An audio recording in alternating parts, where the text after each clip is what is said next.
നാടും ഒളിഞ്ഞു നോട്ടക്കാരനും. ഒരു നാട്ടിലെ പൊതുശല്യമായി മാറിയിരിക്കുകയാണ് ഒരു ഒളിഞ്ഞു നോട്ടക്കാരൻ. ബാത്റൂമിൽ ധൈര്യത്തോടെ കുളിക്കാനോ ബെഡ്റൂമിൽ കിടക്കാനോ വരെ ആളുകൾക്ക് ഭയമായി തുടങ്ങി. കാരണം എപ്പോൾ വേണമെങ്കിലും ആ ഒളിഞ്ഞു നോട്ടക്കാരന്റെ സാന്നിധ്യം അവിടെയൊക്കെ അവർക്ക് കണ്ടു തുടങ്ങി. എങ്ങനെയെങ്കിലും അതാരാണെന്ന് മനസ്സിലാക്കണം, അതല്ലെങ്കിൽ അവനെ പിടികൂടണം എന്ന രീതിയിലായി ആ നാട്ടുകാർ മൊത്തം. അതിനുവേണ്ടി അവർ ഒരു വാട്സപ്പ് ഗ്രൂപ്പും തുടങ്ങി. വാട്സപ്പ് ഗ്രൂപ്പിലൂടെ നിർദ്ദേശം നൽകി. ഈ ദിവസം ഇന്ന സ്ഥലത്തിലൂടെയാണ് നമ്മൾ ഉറക്കമൊഴിച്ചിരുന്ന് നമ്മൾ കാവൽ നിൽക്കേണ്ടത്. അങ്ങനെ പലതരത്തിലുള്ള അന്വേഷണം നാട്ടുകാർ തന്നെ ആരംഭിച്ചു. പക്ഷെ എത്രയൊക്കെ ആയിട്ടും അവർ ഉറക്കമുളച്ചിരുന്ന് കാത്തിരുന്നിട്ട് പോലും ആ ഒളിഞ്ഞു നോട്ടക്കാരനെ കണ്ടെത്താൻ സാധിച്ചില്ല.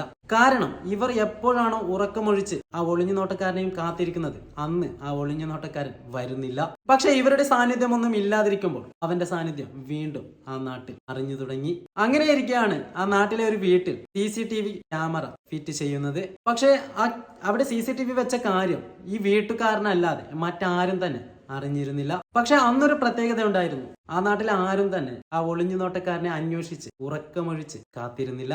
അതുകൊണ്ട് തന്നെ ആ ഒളിഞ്ഞു നോട്ടക്കാരൻ അന്ന് പ്രത്യക്ഷപ്പെട്ടു. ഈ വീട്ടിൽ CCTV സ്ഥാപിച്ച വിവരം ഇവൻ അറിയാത്തത് കൊണ്ട് തന്നെ അവൻ ആ CCTVയിൽ കുടുങ്ങുകയും ചെയ്തു. പിന്നീട് ആരാണെന്ന് മനസ്സിലാക്കിയപ്പോഴാണ് നാട്ടുകാരെല്ലാവരും ഞെട്ടിപ്പോയത്. കാരണം ആ CCTVയിൽ കുടുങ്ങിയത് ഒളിഞ്ഞു നോട്ടക്കാരനെ പിടിക്കാൻ വേണ്ടി നാട്ടുകാർ നിർമ്മിച്ച വാട്സപ്പ് ഗ്രൂപ്പിന്റെ അടിമിനുമായ ആ നാട്ടിലെ പ്രധാനപ്പെട്ട സൽസ്വഭാവിയായ ഒരു പയ്യനും. ആകെ അന്താളിച്ചു പോയ നാട്ടുകാർ നാട്ടിലെ പ്രധാനപ്പെട്ട പയ്യനായതുകൊണ്ട് തന്നെ അവനെ വെറുതെ വിടുകയും ചെയ്തു. പക്ഷെ മണത്തറിഞ്ഞ മീഡിയാസ് ഇതിന്റെ CCTV ദൃശ്യങ്ങൾ അടക്കം സോഷ്യൽ മീഡിയയിൽ അപ്ലോഡ് ചെയ്യുകയും ചെയ്തു. പയ്യന്റെ മുഖം അവ്യക്തമായി തന്നെയാണ് വീട്ടുകാരടക്കം കാണിച്ചിട്ടുള്ളത്.